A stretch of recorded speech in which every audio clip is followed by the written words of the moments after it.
Great, so we're ready to go. Thank you so much to everyone for being here with us tonight. This is the first of program of our WML Working Towards Racism, Anti-Racism initiative at the Wilmington Memorial Library. So throughout the fall, we'll be offering programs that are geared to educate about anti-racism, raise awareness of social and racial inequities, and promote discussion through programs, resources, reads, watches, listens. We also are encouraging you to interact with us about anti-racism with our hashtag Wilmington is anti-racist. And you can check out all of our events on our events calendar, and there will be links to those at the end. So I'm Brittany Tuttle. I'm the Teen Services Librarian here at the Wilmington Memorial Library. Thank you everyone for being here tonight. And our next panelist is... Hi, I'm Melanie Patterson. I am the Library Media Specialist at Boutwell Early Childhood Center and Shawsheen Elementary, and I am also a Wilmington parent. My oldest is a member of the class of 2019, and then I have a high school sophomore and 2 third graders.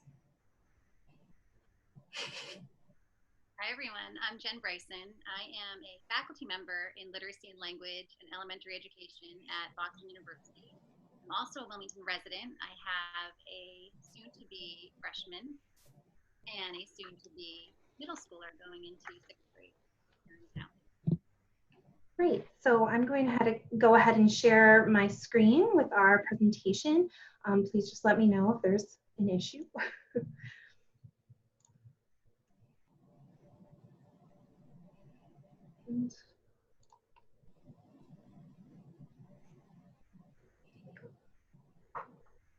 All right, so Jen is going to get us started about rethinking media through an anti-racist lens.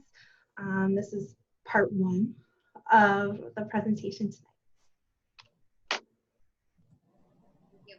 And I'm so happy to be here with my 2 colleagues, Melanie and Brittany, media experts who have been doing the work of anti-racism through text and media for as long as I have known them. So it is such a joy and honor to do this presentation with you tonight.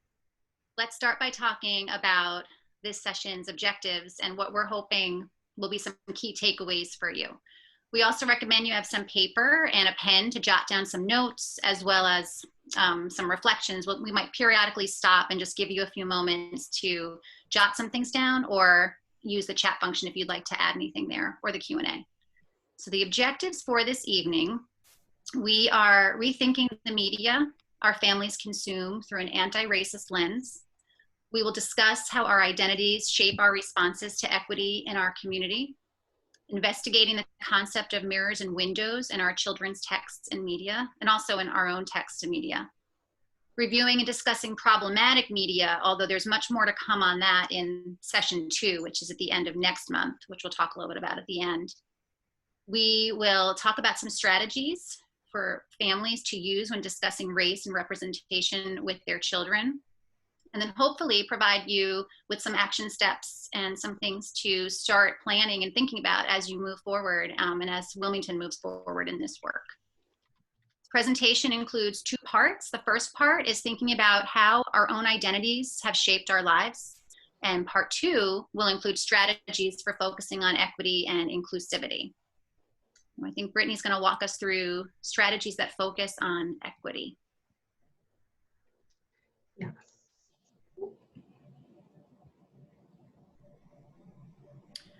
So when we talk about being an anti-racist, we live in a society that privileges white people and whiteness, and racist ideas are considered normal throughout our media, our culture, our social systems, and our institutions. So being an anti-racist is a conscious decision to make frequent, consistent, and equitable choices every day. These choices require ongoing self-awareness and self-reflection as we move through our lives. In the absence of making anti-racist choices, we actually unconsciously uphold aspects of white supremacy and white dominant culture. and unequal institutions in our society. So being racist or anti-racist is not about who you are, it's more about what you do and what you choose to do every day. Right. And then next, we're asking you to privately jot down how your life has been shaped by these identities, these socially constructed identities of race. So that is being defined by physical characteristics, particularly skin color, also your gender.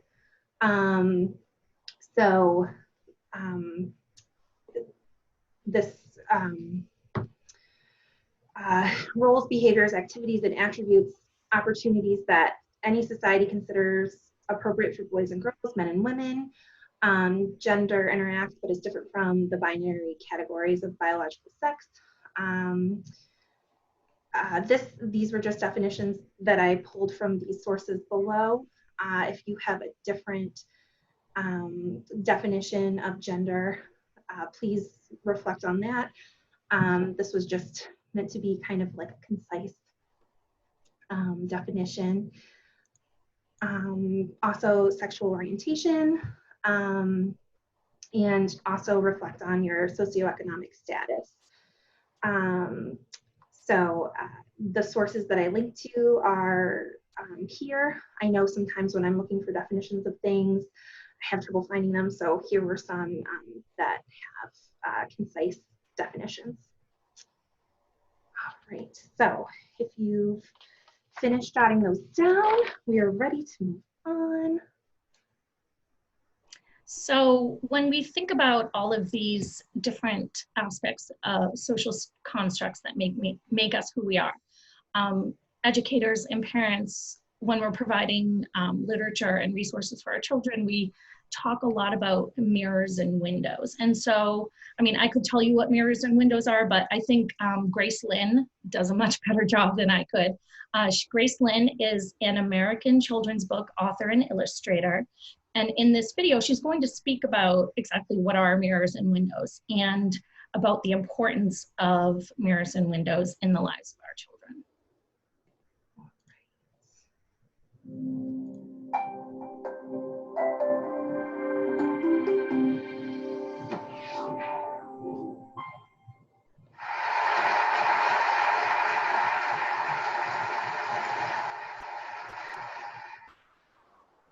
I'm gonna bet that. Ooh, so sorry. Let's go back.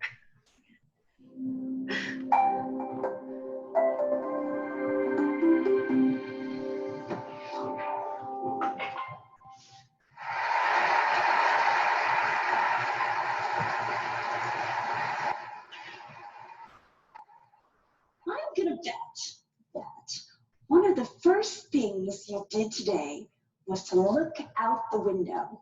Maybe you looked just to check the weather. Maybe you looked to see the sun.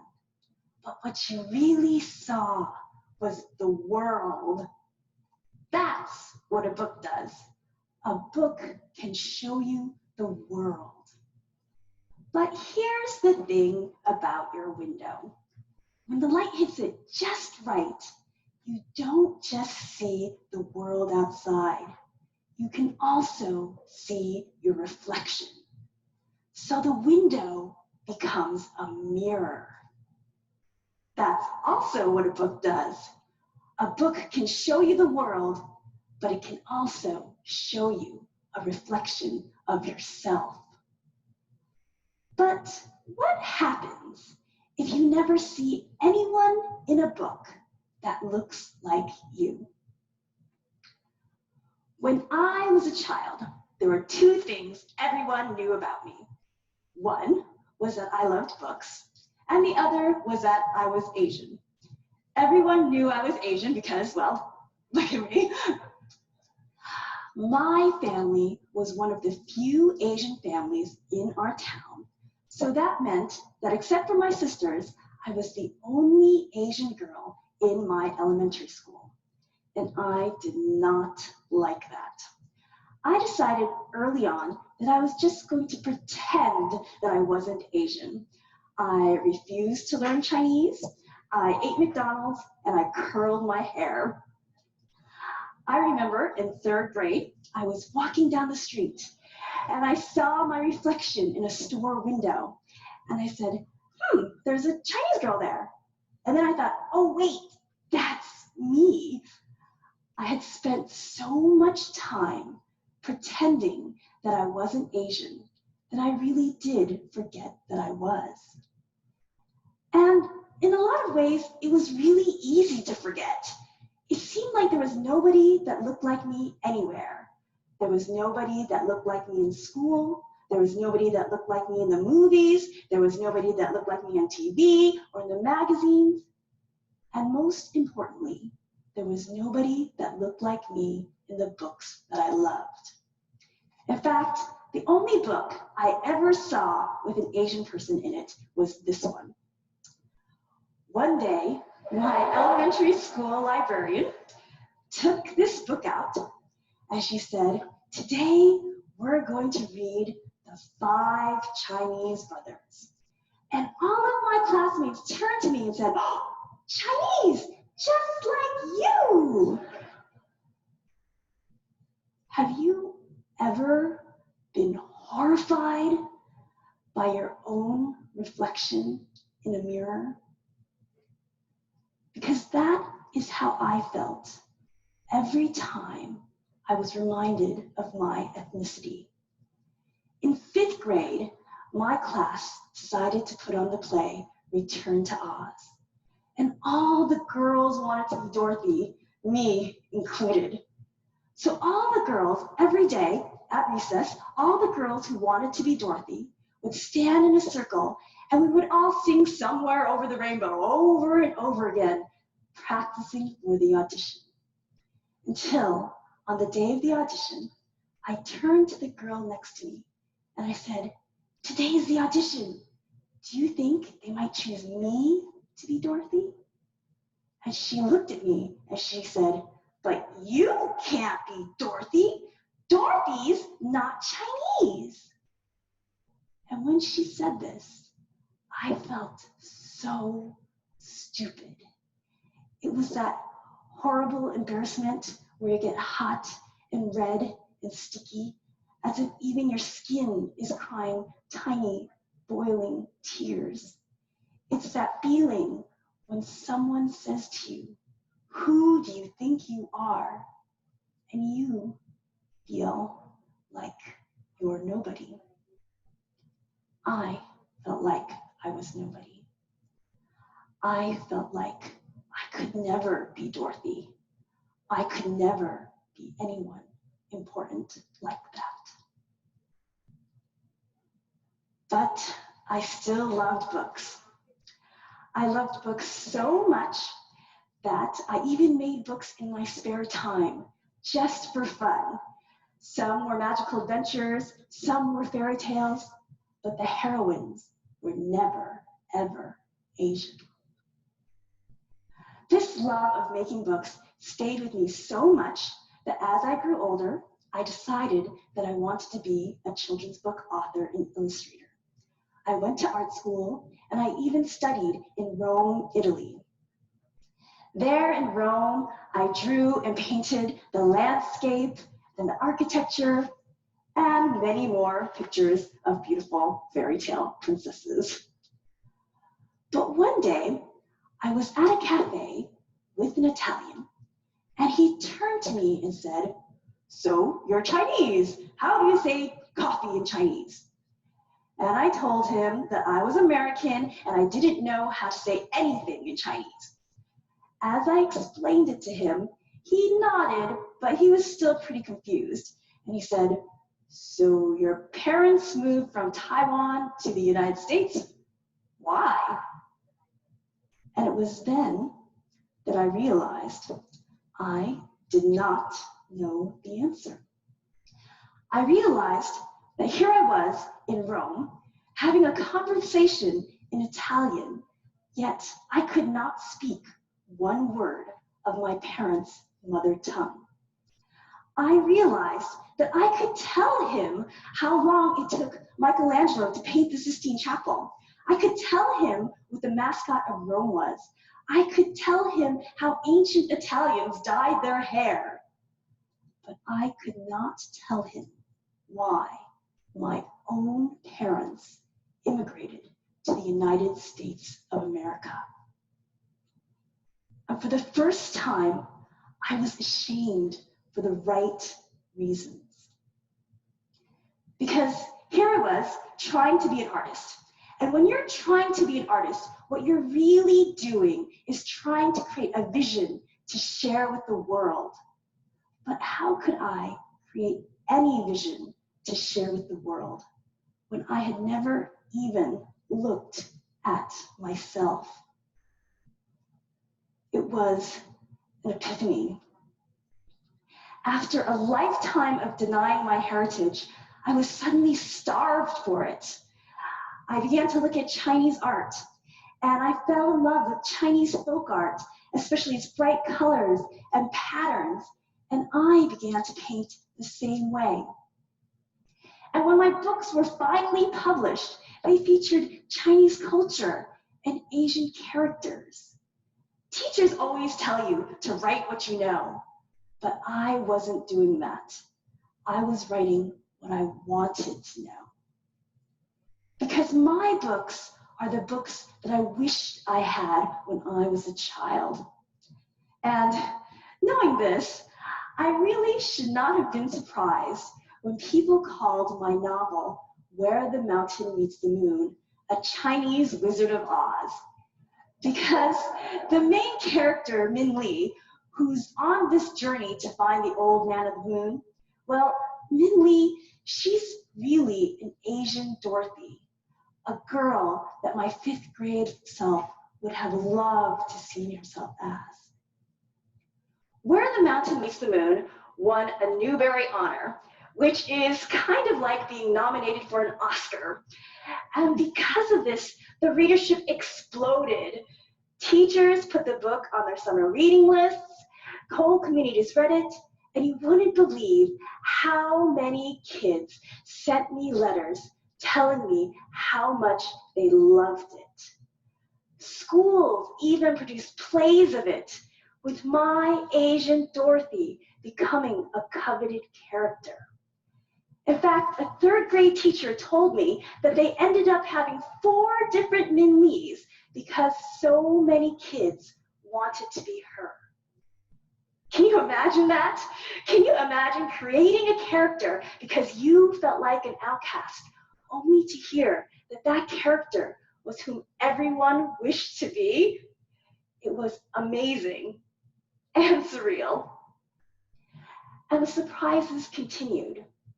Because of the book's popularity, librarians from all over the world, from Iowa to Hong Kong, invited me to speak to their students. And it was at one of these schools that a librarian took me aside, and she said, I have to tell you, this year we had a new student, an Asian girl, and I'm ashamed to say that some of the kids made fun of her. But after we read your book, all of a sudden, all the kids thought that being Asian was kind of cool. It really made them look at her in a different light. And this made me realize that as much as kids need books to be mirrors, kids also need books to be windows. Kids who always see themselves in books need to be able to see things from other viewpoints. How can we expect kids to get along with others in this world, to empathize and to share, if they never see outside of themselves? Because if they did, don't you think that the girl who stood next to me in 5th grade might have answered a little differently? Don't you think she could have said, sure, you could be Dorothy. Why not? So tonight, when you go home, please look at your child's bookshelf. Are all the books mirrors, or are they all windows? Make sure that you have both. Because if you do, you're setting a path for self-worth and empathy. And that is a brick road worth following.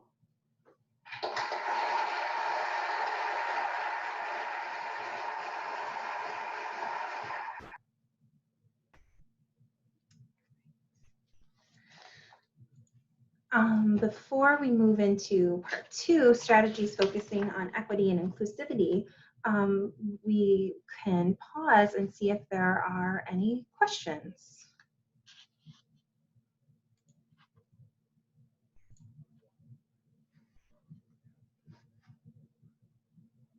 Not seeing any questions, fellow panelists. All right. So I believe this next slide is me.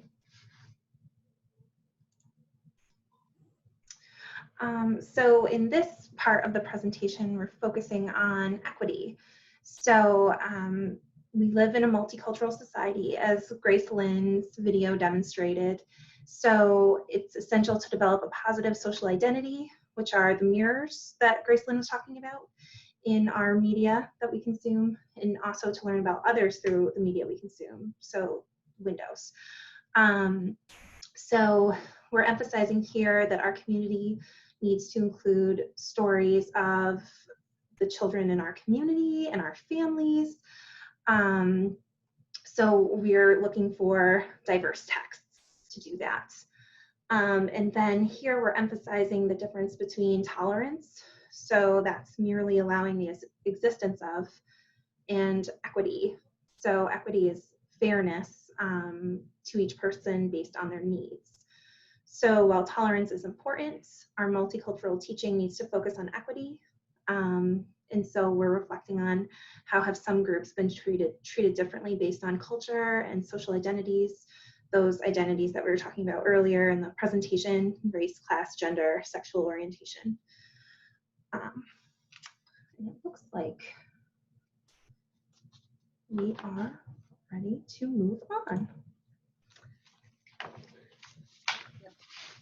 I hope that I saw that my audio is a little bit low, so I'll try and speak up a bit, but please let me know if you can't hear me well. I just love that video, and I think she does such an incredible job sharing her own story, but really teaching us about windows and mirrors and the importance. And so as you start to think, I know many of you have already been doing this work, but as you start to think about tolerance and equity lenses, there's just a few things to ask yourself as you review your text and also the text of children in your life. So when you're reviewing the media and the books, some keys to assist you. You want to ask yourself if the voices are authentic, and a good way to do that is to see if the text is written by someone in the community that it depicts. Is it written by an insider? Does it have underrepresented people as the main characters who get to be the focus of the story? And does it focus on fairness? Tolerance is the lowest level of support. And we're not saying you should get rid of these books, but you should also recognize that it is not exactly where we want to be, that we're aiming for equity. And a way for you to differentiate whether it is a tolerance view or an equity, you want to look again at the voices. So does it have token voices? Are there no underrepresented groups? Does it present others as same as you, unusual, or exotic? Does it only portray underrepresented people as supporting characters? They get to be in someone else's story. So unlike the equity where they're the main character, are you seeing them more in a supporting role? And does it focus on getting along or learning to live together? We'll just all sort of tolerate one another, right? So as you're reading your books, doesn't mean you shouldn't look at it. And Melanie, correct me if I'm wrong here, this idea that stopping and saying to yourself or to your child, what do you think about this? Using words like tolerance and equity with your kids and with yourself and your friends, and say, I really did love this story. What did you think about the lens? How did it portray the characters? Was it written by an insider? And that was something I started doing years ago, where I would start to look in the back and say, ooh, interesting. that this person wrote this story and this is not their culture. So just some of those like stop and aha moments. But I think to have those conversations with one another and with your children is so important, because we want to start teaching them to do this same check. So when they pick up a book, they're also looking and seeing who wrote this story. We're going to share some books in these categories in a few minutes, but if you want to just, if you feel comfortable adding to the chat and you want to jot down something you're currently reading that you think depicts equity or tolerance, feel free to share that. If you want to just keep jotting down your own notes on your journey, feel free to. And I think you can move, I'll take a look at the chat, or you can move us to the next slide. We're okay to move on. So this is an infographic that shows you how diversity is portrayed in children's books. So this infographic in particular was created by Sarah Park Dahlen, and she got her information on multicultural publishing statistics compiled by librarians at the University of Wisconsin-Madison. Their School of Education has a cooperative children's book center, and what they do all year long is they just compile statistics like these on children's books. So Miss Dahlen and her colleagues collected publishing statistics for children's books that were about particular populations. So American Indian and First Nation, Latinx, African and African American, Asian Pacific Islander, and Asian Pacific American. So as you can see, the percentage breakdown, this was based on 3,653 children's books that they looked at. Of those over 3,000 books, 50% of them featured white characters as the main character. And this was an improvement from 2015 when the study was last done. 27% featured animals or other creatures and objects as the main character. 10% featured African or African American characters. 7% featured Asian Pacific or Asian Pacific Islanders. 5% featured Latinx characters, and 1% featured American Indian or First Nation characters. So as you can see, children's literature has come a long way, but there's still quite a long way to go in terms of representing marginalized communities.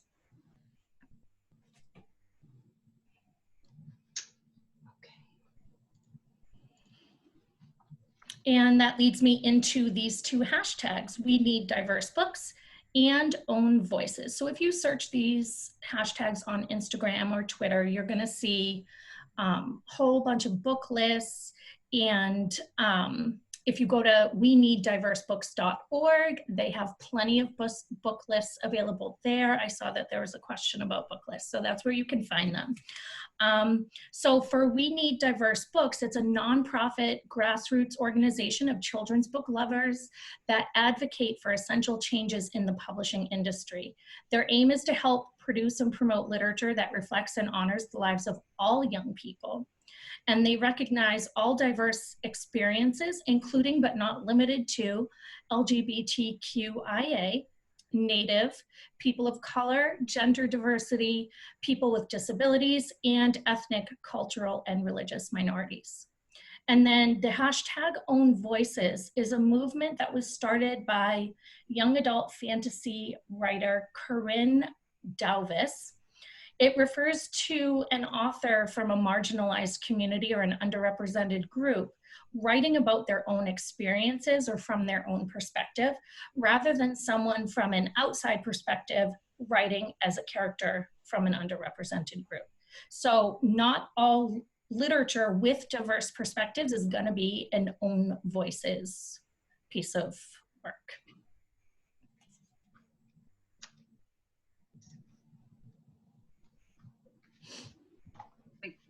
So we will actually, in our next session in September, we'll talk a little bit more about problematic media. And so this would sort of fall into that category, but we're just going to share these two examples with you this evening.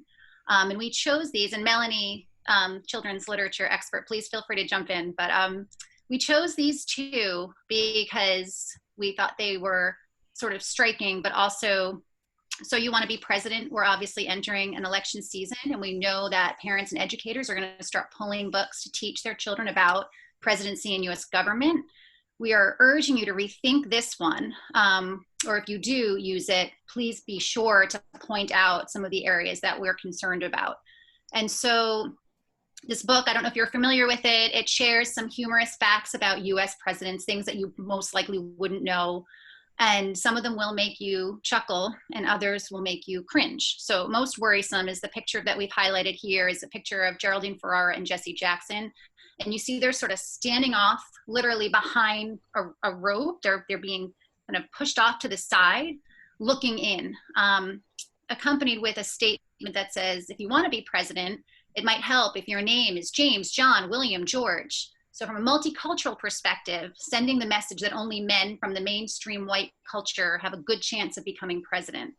So this message is so damaging to children as they wrestle with their own identities and work to re-envision our future in this country. What seems like a lighthearted text sends messages to our children that we will definitely want to process with them and work through some of this with them. This book has not been edited or changed since Barack Obama's presidency, and yet it still sits on shelves. So just something to consider as you're preparing for the next election season. And then there is Dr. Seuss. You know, there's been a lot about Dr. Seuss more recently in the news, and many schools are sort of rethinking their Dr. Seuss Day, their Read Across America. I don't think I need to unpack the racism in this illustration, but the illustrations of the Chinese characters, and to think that I saw it on Mulberry Street, are stereotypical, offensive, and inappropriate. They've recently been removed from the Dr. Seuss Museum. And I think that Philip Nell, he's a professor of children's lit at Kansas State, and the author of Dr. Seuss, American Icon, and Was the Cat in the Hat Black, said that Seuss employed both racist and anti-racist themes in many of his books. In this one in particular, you'll see that racism is lurking in this culture. And authors very often recycle images and ideas in their work without being aware of it. Sometimes people don't take children's lit seriously, and they underestimate the intelligence of children. And they assume that kids, it's going to go right over their head, or they're not going to pay attention to it. But what you'll see is that these things are seeping into our children's minds, and they start to envision this themselves. And they think, well, this must be the way it's supposed to be. If an adult author did this, then it must be okay. These are just two of the problematic children's books. In the next few weeks, read with an anti-racist lens. See if you discover other problematic messages in the books you or your children are consuming. Once you start looking through that lens, you pick up on it. And again, it doesn't mean to push it aside necessarily, but to say to yourself or to your kid, how could this have been done differently? Or does this really portray this culture accurately? Are questions that you might want to start asking. Thanks, Brittany. Right. So next we have some more texts, and these are some that have tolerance messages and low-level support as opposed to high-level support and equity messages. So in these books with tolerance messages, they're showing people with disabilities but depicted as animals. And we know from the infographic we saw earlier that those animals are defaulting to white people. So not only are they animals and not human at all, but white people. And the same with Tango Makes Three. So this is a book that is talking about two male penguins being in love and raising a penguin chick together, but talking about homosexuality through animals. I Am Martin Luther King Jr. and the Ordinary People Change the World series by Brad Meltzer.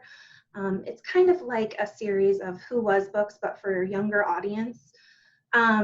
So taken together, they give an overview to very young readers about famous people. However, it's depicting Martin Luther King Jr., a very well-known figure of the civil rights movement. There's not an effort hasn't been made to maybe highlight other important figures of the civil rights movement. So that's why that one is here. Accept and value each person. So again, we're not highlighting people based on their special talents or things like that. We're saying accept and value each person, and the same with whoever you are.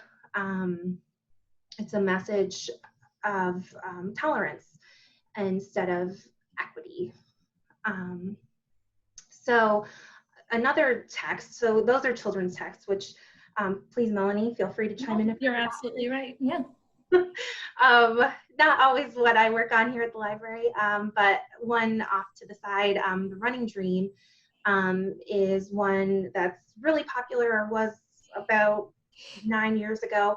I read it in grad school, and I remember really liking it at the time, but thinking, there's something going on here. So I don't know that this book would have been received as it was 9 years ago today.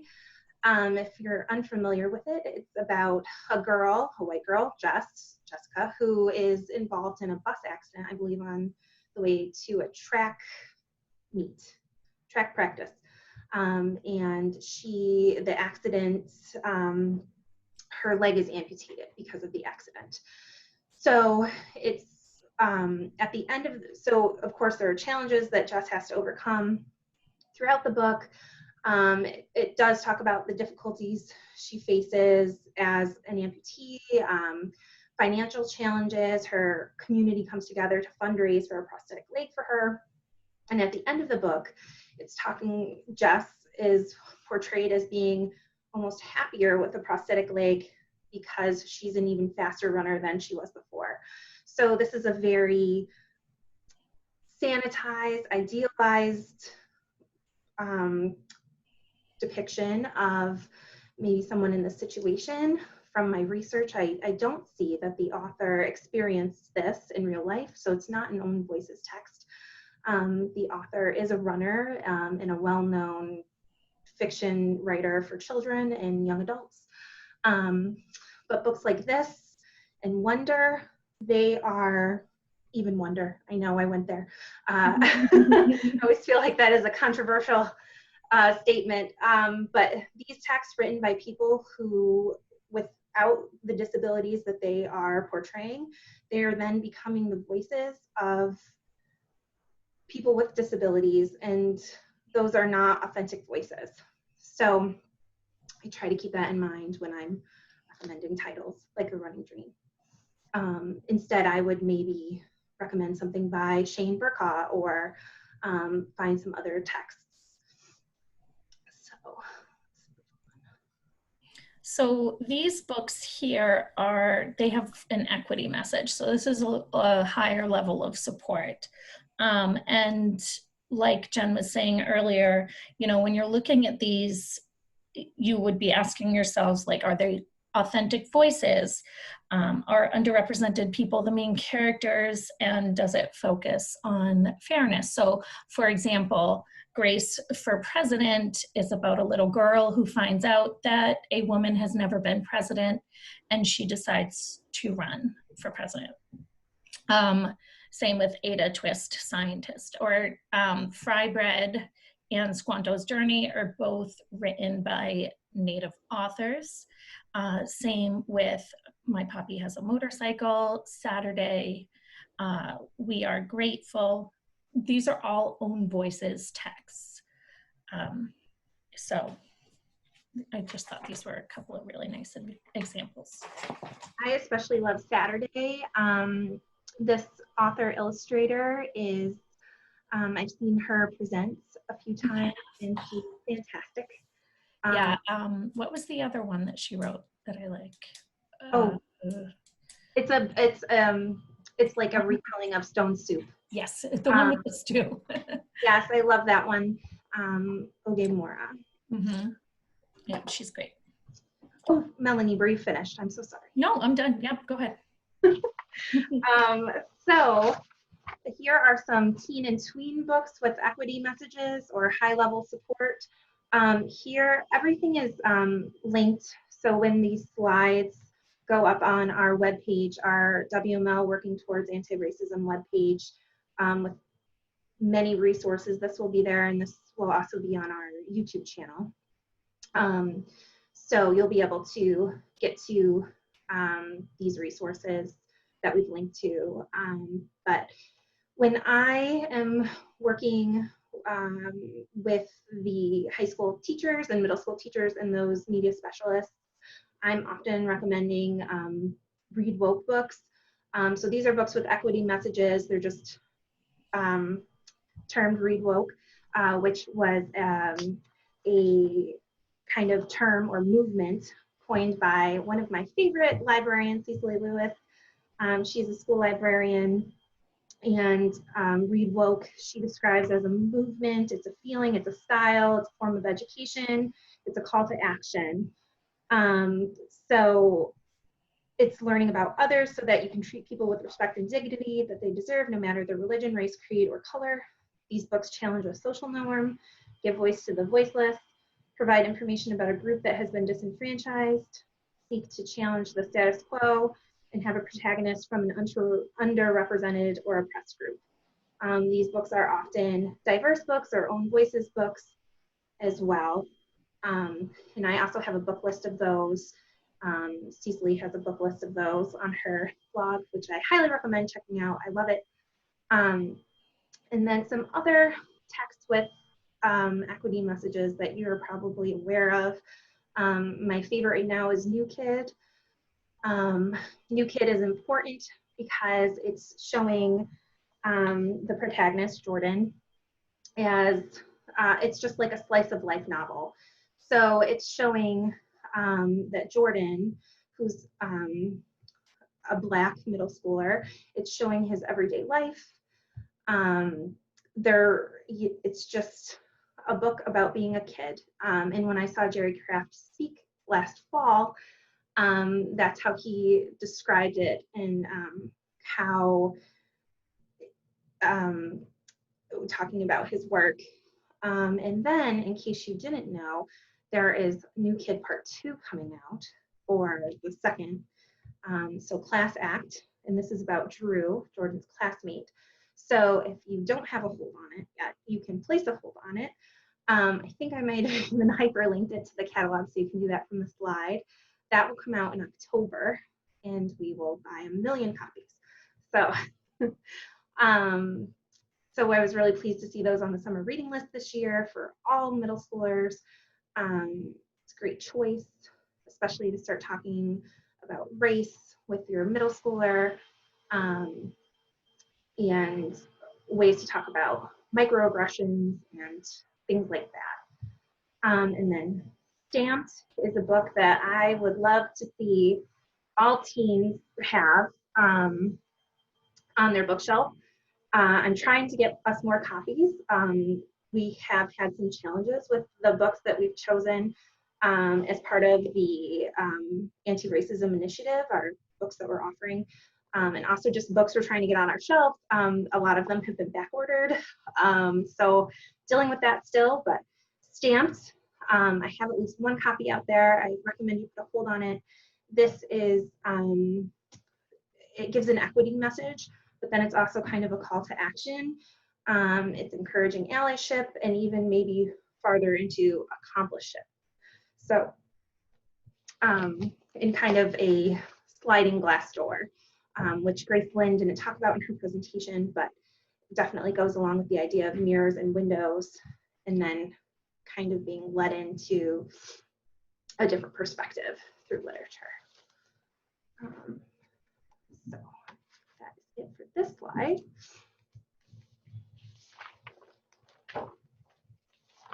Oh, Jen, you may be muted. Am I still muted? Ah, there you are. So this is another chance for you to do some jotting down, or feel free to use the chat if you would like to. As you think about inclusivity with your family, your community, your workplace, maybe take a minute to just jot down a few responses to these questions. This isn't meant to put you on the spot, just a chance to reflect and start to think about next steps. How inclusive is the media that your family consumes? The media is not obviously just the books that you're reading, but the books, the magazines, the Netflix series, whatever you're streaming, etc. What voices are represented on your bookshelves, your watch lists, what you listen to, your podcasts, and what voices are missing? So sort of a little T chart, right? What do we have a lot of? And then what sorts of voices are missing from my everyday literacy? In what ways do you include and how do you find multicultural titles to read? So here we have our excellent two librarians in our town, and always willing to give lots of recommendations and suggestions. Obviously many book lists that we've already shared on ways to find more multicultural titles. Do you have anything that we haven't mentioned, any way that you tend to search for your texts? How inclusive is your language, gendered versus non-gendered? When you're encouraging children or teens to read, do we say things like, oh, you would like this, it's a great book about boys, or this looks like something right up your alley, this looks like a great teen girl book? I mean, how are you sort of addressing choices for literature and media with your kids or kids you know? Is your language asset-based versus deficit? And how often do you discuss inclusive practices with your family? So how often do you talk about these issues at the dinner table? How often do you say, hey, I read this book today and here's what I noticed was missing from this book, I think, or I noticed you were reading that.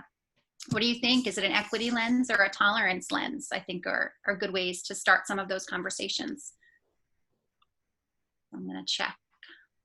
Oh, I see some additions here.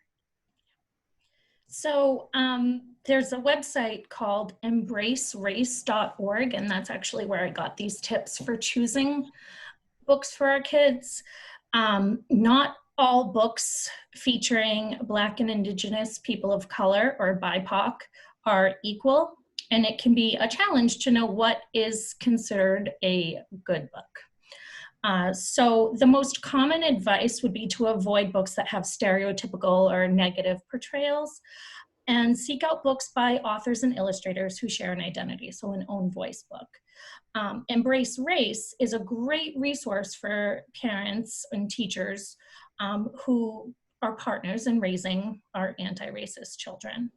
And they have a great list of tips for choosing good, diverse books for our kids. So the first one, choose a compelling book and consider your audience. So choosing a book simply because it's on a recommended book list could feel like homework to our kids and be seen as obligatory. So if you're just perusing and you're looking, good questions to ask yourself would be, does this book have an engaging story that grabs our attention? Will my kids respond to this content in some way? Will they relate to it? Would they enjoy a biography? Go look at the biographies, or an adventure, a fantasy, historical fiction, nonfiction. You know, just go and explore. Does the book use meaningful topics and themes that speak to our kids? Is there vivid language and images and well-developed characters? And can the book build on current levels of knowledge or experience that your own children already have? So scaffolding. Number two would be include books in which BIPOC characters are the stars. So here are good questions to ask are, who's telling the story? Who has the power in the story? This matters as much as, if not more than, who shows up in the story.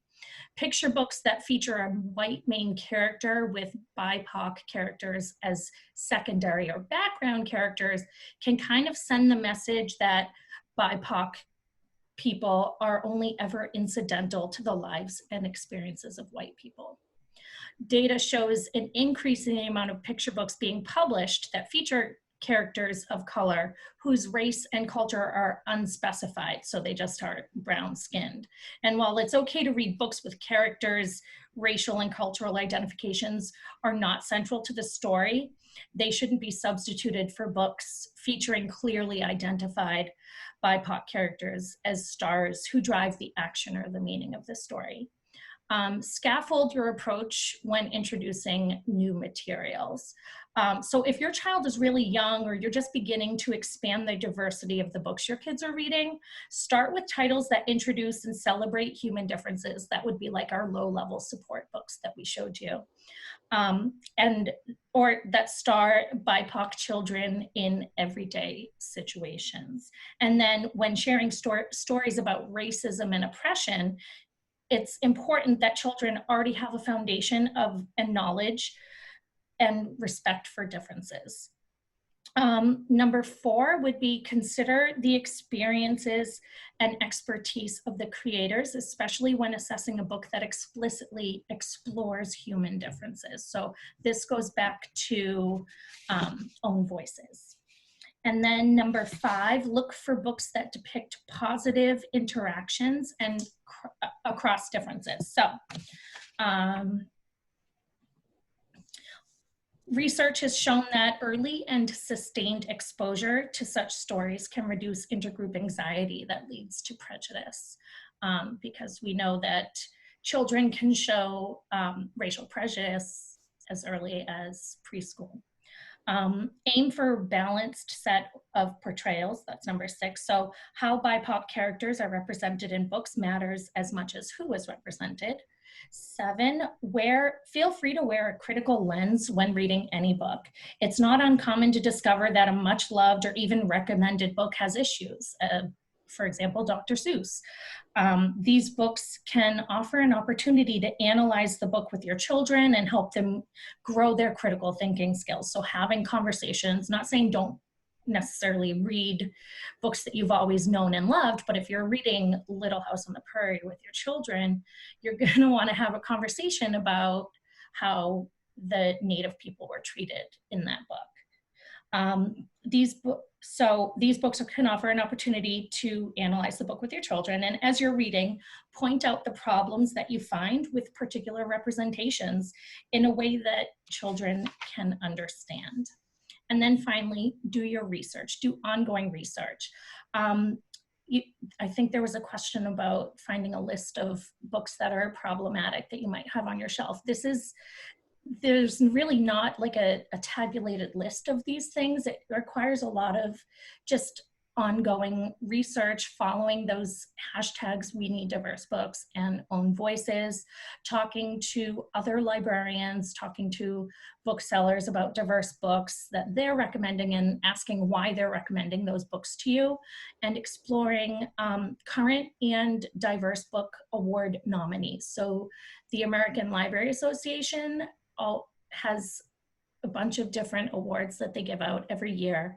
And it's a great resource just for book lists. So that's it for that one.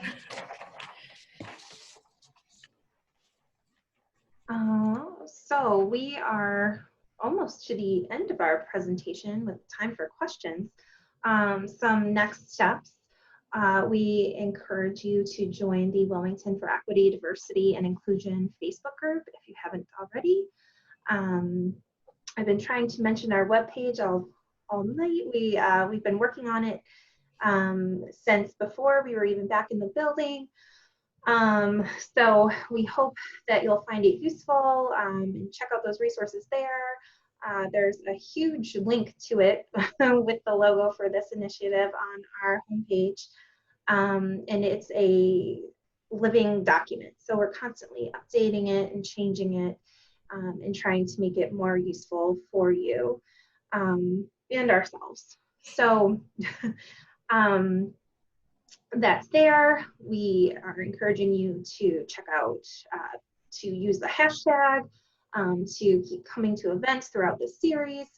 I haven't even mentioned our forum where you can leave feedback, and you even have the opportunity to record something for StoryCorps on anti-racism. So those things are all there too.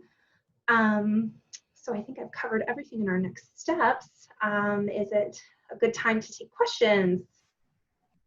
I will read them out. Chat. I'm just going to advance to the last slide. Here's our contact information if you need us. And here are some questions. So there's a question, will this be shared with the school committee's anti-racism subcommittee? I can oh, Jen, I think you're on mute. I'm not showing mute. Am I muted on? Do you hear me? No, we hear you now. You hear me now? Okay. Yes, I can definitely share it with the anti-racism equity group.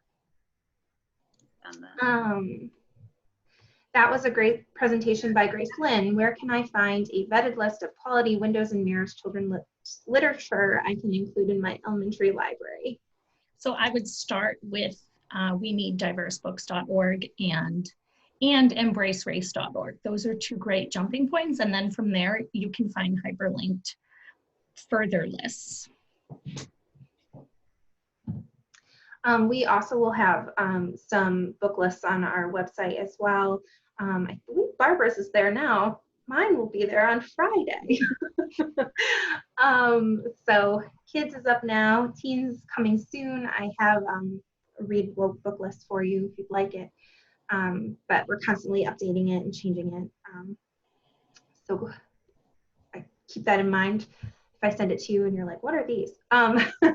So our next question, what does it mean for a story to focus on fairness as a part of equity?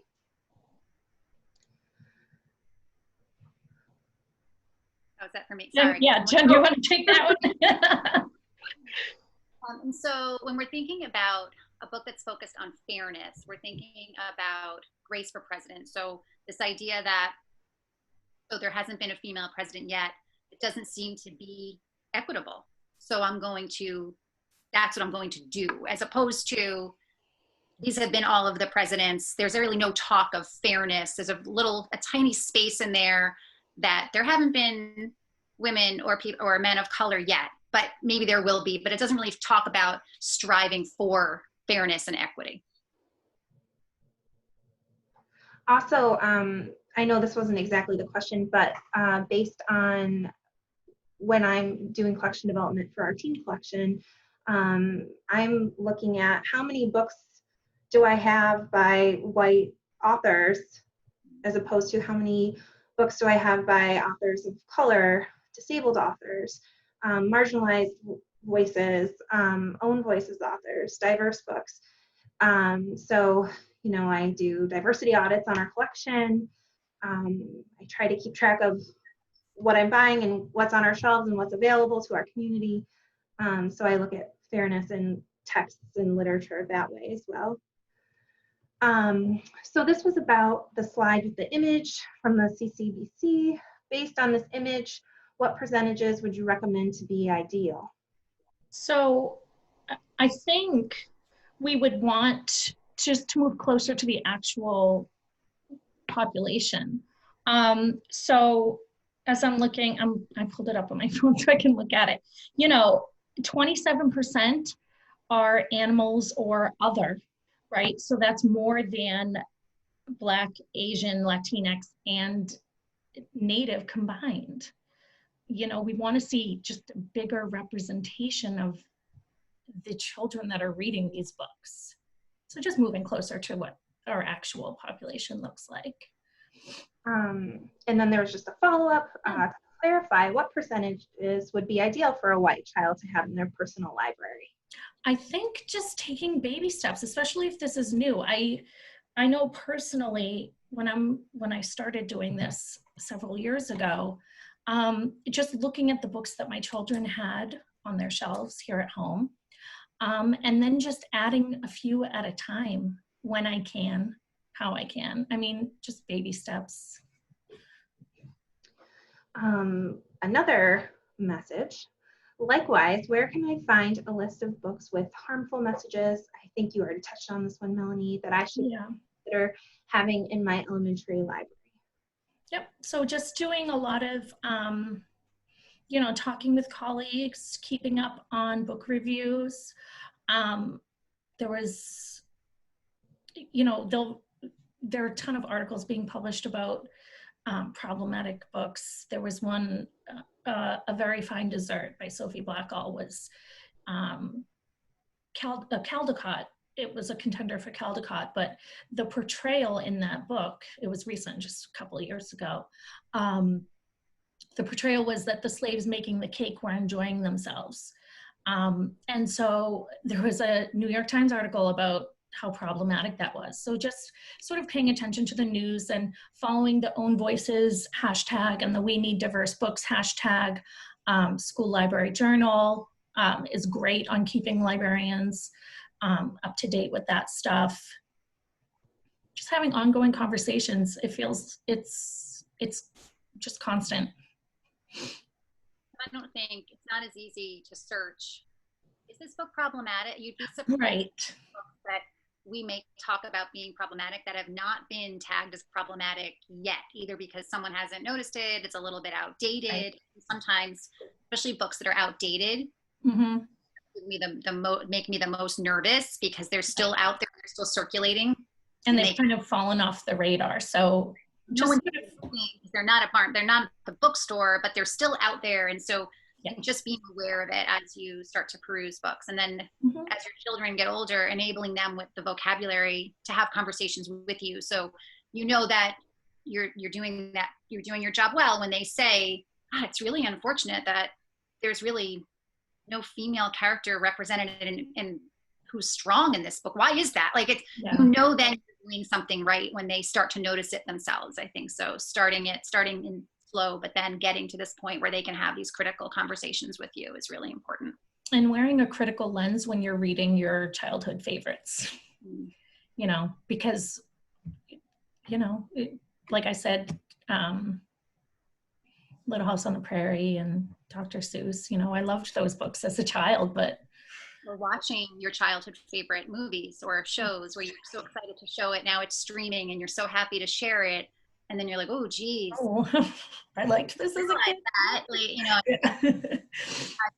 The idea of underrepresented minorities being on the outskirts, or there's one person in the group. Right. And I mean, those of us who grew up in the 80s, that was very common to what we were watching. And so then you start to show it and you realize how problematic it can be when you don't have that conversation with your child and just say, wow, what are you noticing here about the cast? I think is really important so that kids can start to then notice it themselves. If you just show it to them and, oh my God, this is my favorite when I was Little House on the Prairie, whatever it is, then they're just in saying, oh, okay, so this is the way it is supposed to look then. I guess I can, and so I think just making sure you keep those lines of communication really open is important. Yep. There is a blog, I really like it. I don't know if it really addresses books for younger audiences, but it's called Book Toss by Dr. Laura Jimenez. I think she might be your colleague, Jen. Yeah, I really enjoy her, appreciate her. You can find a lot of great information about problematic children's literature on Twitter. So I recommend that blog, especially I definitely look to it when I'm leading our collection here. So that's called Book Toss. Our next question, how would you label a higher level book like The Curious Incidents of the Dog in the Nighttime as it relates to people with autism? I guess this is a question for me. I believe that The Curious Incident of the Dog in the Nighttime was written by an author who does not have autism. So I think when we're thinking about Own Voices texts, we're looking at them from the author's perspective. Does the author have autism or is autistic? It's not whether their child is, their spouse is, their parent is, their cousin is, their friends are. And I think it's also really important to talk to people that the book depicts about how they feel about it, if they are able to communicate that with you. So I think I would label it a tolerant text. However, I'm saying that tentatively because I would have to look into it. And that's where Own Voices books, I think, get tricky. And there could be intersecting identities represented in the book. So in some ways it could be an Own Voices text and in others it's not. It doesn't mean that it's not a book worthy of reading or of sharing. It's just, we're encouraging you to find other books with different perspectives of people from a marginalized group or community, and not taking this one text as, I guess, the definitive representation of a group of people. Does that cover it? Okay. Do our schools still use Scholastic books for fundraising events? And if so, is Scholastic including diverse books at all reading levels? So we are trying to move away from Scholastic simply because the quality of the books physically are good. But the last time I worked with them, I requested some books in Spanish for some students that I had, and out of the thousands of titles, they sent 2 books written in Spanish. And they were translations of Dogman. So I wasn't impressed, but I feel like they are getting better in terms of offering the different multicultural and own voices authors. We're moving more towards working with Follett for our fundraising events, and I feel like they do a bit of a better job of providing diverse texts for our kiddos. Right. Melanie, have you found a good list of questions that you use to ask your students or children that are similar to what you mentioned? Who is the main character? Who's the author? What do we learn about this book based on who is writing it? Just some discussion questions based on equity and diversity that makes them think through some of the things they see in the books they read. You know, I ask those questions based on my experience talking about books with children. I'm sure there's something out there. I haven't actually gone out of my way to look, but I'm more than happy to do that. We can add it to our resources. Great. Our second to last question. How many parents are happy that their kids read it all? What advice would you give parents whose kids may resent interference with the reading choices? I think that never saying, hey, you should try this is fine. I mean, I'm a very big proponent of having lots of books on my coffee table and in many areas. So where it's not like I'm saying it's time for you to read this book now, but just sort of making sure that the books that I have out there represent a wide variety of cultures and interests that my kids might have, diverse characters, just a wide variety of genres, just so that depending on what they're thinking of picking up at the time, they will have a lot to choose from. I also I read a lot myself, especially, my kids are now going to middle and high school, so I'm reading sort of the teen genre, and so I'll go to Brittany a lot and say, what do you have? And I think the summer reads have been really so strong in the area of diverse text. And so reading through those lists, and so my kids will see me doing it. It's so much easier for me to say, oh my goodness, Hannah, you have to read this book. It was so amazing. I just read, is it Cicada Moon? And it was so beautiful. And so when I am gushing about a text, then my kids want to gush as well. So I think sometimes it's modeling and, realizing that they can be listening to it. It doesn't have to be a kid sitting there on their Kindle or with a handheld book, that you kind of address, you get to media in lots of different ways. So when you're driving in the car somewhere, listening to a podcast or a book that you've downloaded, and then those are choices that you sort of get to make where I don't really think of it as interference. I think of it as modeling. Is how I would sort of approach it. I would never say to a kid, you have to read this, or you can't read this, right? Like, I think reading has to be a choice, and they have to own that. They have to want that themselves. So I would never say, these books don't look good, I'm taking these all out and putting these all in here. But, having lots for them to choose from and modeling it is really important. Melanie, do you have anything to add? And I've even been known to, before I send my my twins off to bed to read their own thing, just say, oh, let's sit down and read this picture book I found at the library together, and then have a conversation around it, and then send them off to read their Dog Man and Babysitter's Club or whatever it is they're reading. Or having them as options. So I'll go to the library and just take out a whole bunch of books and say, oh, I saw this book and thought you might like it. Give it a try. And if you don't like it, we'll just bring it back and pick out something new. Never forcing them to read particular books, but offering them and modeling and things like that. And our last question. So if there are any more questions, please get them in the chat or the Q&A box, and we'll read them out. So in your classes and libraries, how willing are students or patrons to read books that are not about people who look like them? How much of a push is needed? Is there a challenge to make it cool? Good question. That is a good question. I find, I work with K-3. The young kids are so open and so willing, and it's really my favorite thing about them. So what I do is I put a lot of those books on display. I will say, oh, so-and-so, I saw this book and thought of you. I think you'll really like it. You love to swim. This character loves to swim.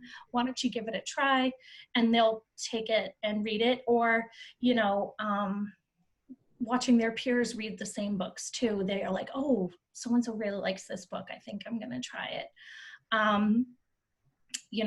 Stuff like that. I had I feel like I tell this story all the time. I had a second grade Muslim student who borrowed a book called My Muslim Year, all about the Muslim calendar. And he was so excited to have this book, so excited. He read it and he renewed it every week for the entire school year. He kept this book all year. He loved it so much. But I loved watching him sit on the rug at school with the book open, with all his, like 5 or 6 kids sitting around him, and he's pointing out, this is this and that is that, and this is what we do in my family, this is how it's different. And it just like floored me. And that's like kind of what really cemented the mirrors and windows. I was like, okay, this needs to continue to happen. I need to see these kids excited about these books every time they come in here. So I love that story. It's one of my faves. I noticed that diverse books are leaving the shelves without really me having to do much to get them into the readers' hands that need them, want them, see themselves in them, or want to learn about new experiences. I do keep in the spines, we need diverse books, and I think because the schools are doing such a great job of promoting diverse books and own voices books, that kids know what they are and are looking for the book spine flags I have in our teen books.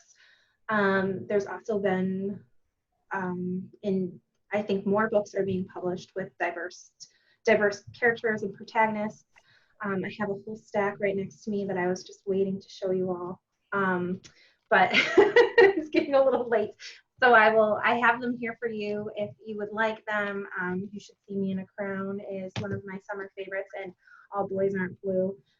So those are here for you if you're looking for them and you're like, where are these, Brittany? They're here. But it is really rewarding to see kids seeing themselves in literature, and excited that you have books that they feel represent them, and that you're seeing them for who they are and their identities that are important to them. I don't find it much of a challenge, and I think that's because a lot of work has been done for me by the time I see teens and tweens. So I thank you for all of your hard work, parents and teachers, librarians and educators out there.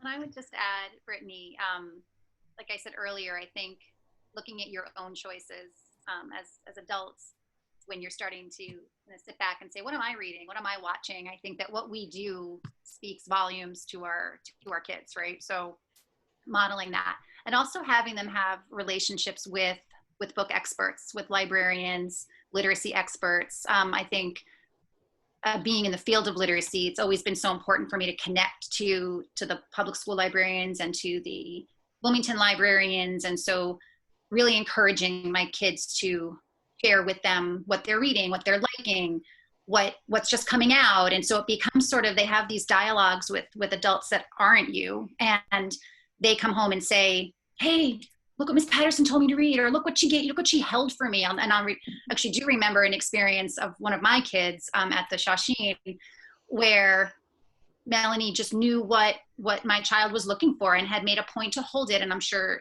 you do that for all of the students, and the fact that you do that for all the students is amazing. Same thing with Brittany, where, oh, you know, and we walk in, she'll say, oh, well, no, I know you'll love this one. I mean, I think it's never seen as interfering or forcing. It's seen as, you see me, you know me, you took an interest in me, that you actually you shared this book with me. You know, sometimes I'll put books in my neighbors' mailboxes for the kids. They don't have to read them, but I'll say, hey, I know you read this. I think you might like this. They read it. If they don't, they don't. But I think that we're showing an interest in what kids are reading and what they're engaging in is so important. Oh, I know you're listening to this podcast. You should try this one. So I think that we are their first teachers, the adults in their life are really, and so to have those conversations and engage them in that dialogue and to model it is probably one of the most important things we can do on this journey. And I know we're way over. Okay, this was fun. There's just one more chat. There are some thank yous in the chat, so thank you, audience members. Also, there was a great link to Gracelyn's blog about she's addressing racism and growth and her acceptance of the Seuss honor for one of her books. So please check that out. Thank you for that link.